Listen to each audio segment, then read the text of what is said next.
प्रिय भक्तों, आज की इस वीडियो में आप सुनेंगे नाग देवता की बहुत ही रोचक और पौराणिक कथा। तो इसे ध्यानपूर्वक सुनिए।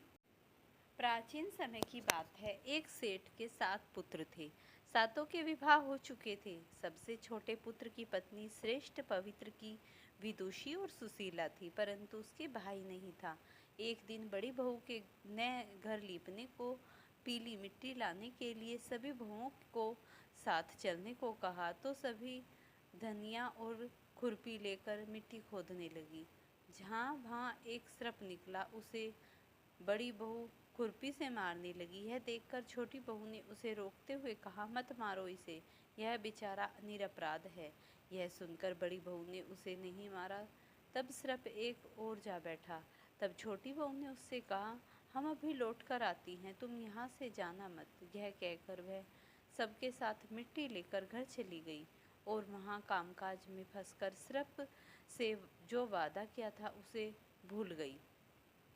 उसे दूसरे दिन वह बात याद आई तो सबको साथ लेकर वहाँ पहुँची और सर्प को उस स्थान पर बैठा देखकर बोली, सर्प भैया नमस्कार। सर्प ने कहा, तू भैया कह चुकी है, इसीलिए तुझे छोड़ देता हूँ, नहीं तो झूठी बात कहने के कारण तुझे अभी डस देता। वह बोली, भैया मुझसे भूल हो गई, उसकी क्षमा मांगती हूँ। तब सर्प बोला, अच्छा, तू आज से मेरी बहन हुई और मैं तेरा भाई हुआ, तू जो मांगना हो मांग ले। वह बोली, भैया मेरा कोई नहीं है, अच्छा हुआ जो तू मेरा भाई बन गया।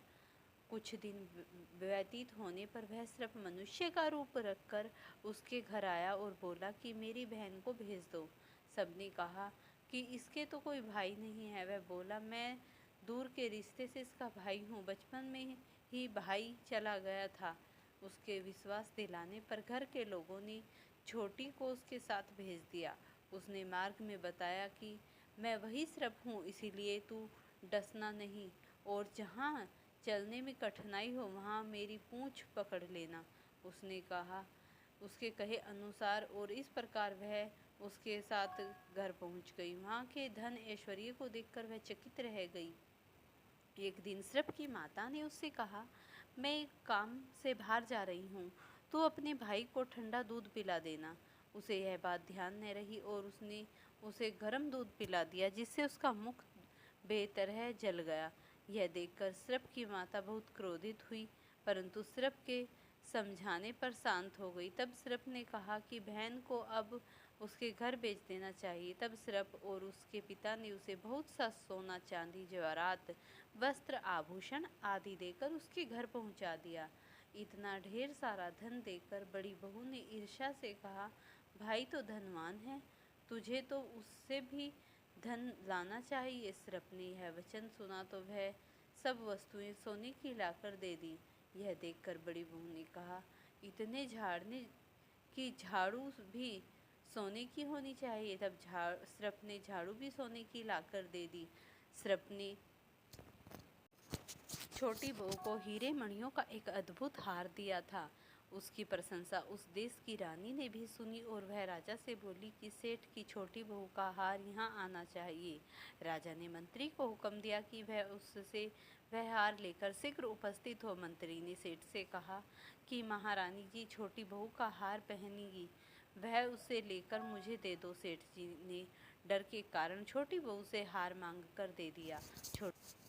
बहू को यह बात बुरी लगी। उसने अपने सर्प भाई को याद किया और आने पर भाई प्रार्थना की, भैया रानी ने हार छीन लिया है, तुम कुछ ऐसा करो कि जब वह हार अपने गले में रहे तब तक के लिए सर्प बन जाए और जब वह मुझे लौटा दे तब हीरे और मणियों का हो जाए। सर्प ने ठीक वैसा ही किया। जैसे ही रानी ने हार पहना वैसे ही वह सर्प बन गया। यह देखकर रानी चीख पुकार करने लगी और रोने लगी।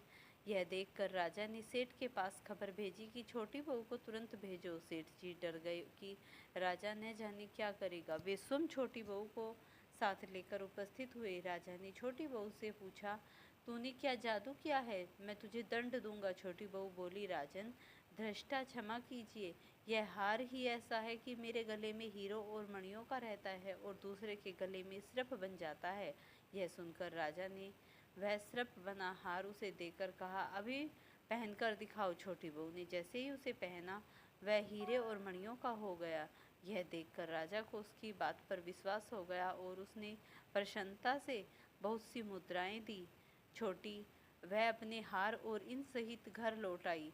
उनके धन को देखकर बड़ी बहू ईर्ष्या के कारण पति को सिखाया कि छोटी के पास कहीं से धन आया है। यह सुनकर उसके पति ने अपनी पत्नी को बुलाकर कहा, ठीक ठीक बता कि यह धन तुझे कौन देता है। तब वह सर्प को याद करने लगी। तभी उसी समय सर्प ने प्रकट होकर कहा, यदि मेरी धर्म बहन के आचरण पर संदेह प्रकट करोगे तो मैं तुम्हें उसी समय खा लूँगा। यह सुनकर छोटी बहू का पति बहुत प्रसन्न हुआ और उसने सर्प देवता को बड़ा सत्कार किया। उसी दिन से नाग पंचमी का त्योहार मनाया जाता है और सभी स्त्रियां सर्प को भाई मानकर उसकी पूजा करती हैं। इसी प्रकार नाग पंचमी को श्रावण मास की शुक्ल पक्ष की सप्तमी तिथि को इस व्रत को करने से जो स्त्रियां इस व्रत को भक्ति पूर्वक करती हैं उसके घर में समस्त प्रकार की सुख और समृद्धियां वास करती हैं। फ्रेंड्स, वीडियो पसंद आती है तो लाइक शेयर करना, चैनल पर नए हैं तो चैनल को जरूर सब्सक्राइब करना।